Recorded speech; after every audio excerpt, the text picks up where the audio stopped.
नमस्कार, मी अक्षरा पाटील. पुस्तक वाचन या युट्यूब चॅनलमध्ये आपणा सर्वांचं खूप मनापासून स्वागत. मित्रांनो, शिवाजी सावंत लिखित मृत्युंजय या कादंबरीचं आपण वाचन करीत आहोत.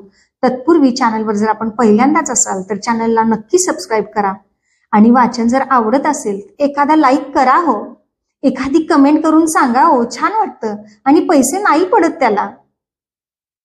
कर्ण 30. एकदा मी आणि अश्वत्थामा खडगाच्या आखाड्याजवळ उभे होतो. त्या आखाड्याभोवती पहारे सारख्या सळ्यांचं भक्कम कुंपण होतं. त्या कुंपणातील एका सळीचं टोक वाकून कुणीतरी जमिनीला टेकवलं होतं. ते तसंच होतं. ती एकच सळी त्या कुंपणातून बाहेर पडल्यामुळं विद्रूप दिसे.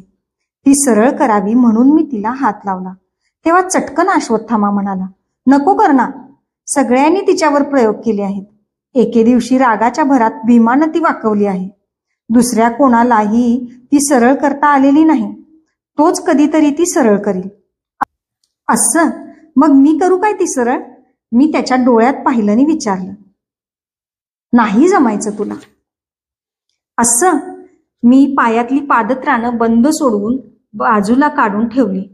उत्तरीय कमरेला गुंडाळलं आणि त्याला म्हणालो, ही सळी डाव्या हातानं पुन्हा होती तशी सरळ करून त्या कुंपणात बसवतो बघ. मी त्या सळीजवळ गेलो. एकदा आकाशात पाहिलं.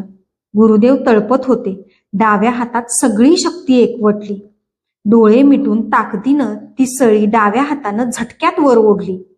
पहिल्या झटक्यातच ती कमरे इतकी वर आली.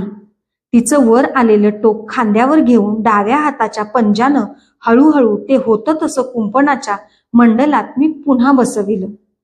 अश्वत्थामा गप्पच बसला.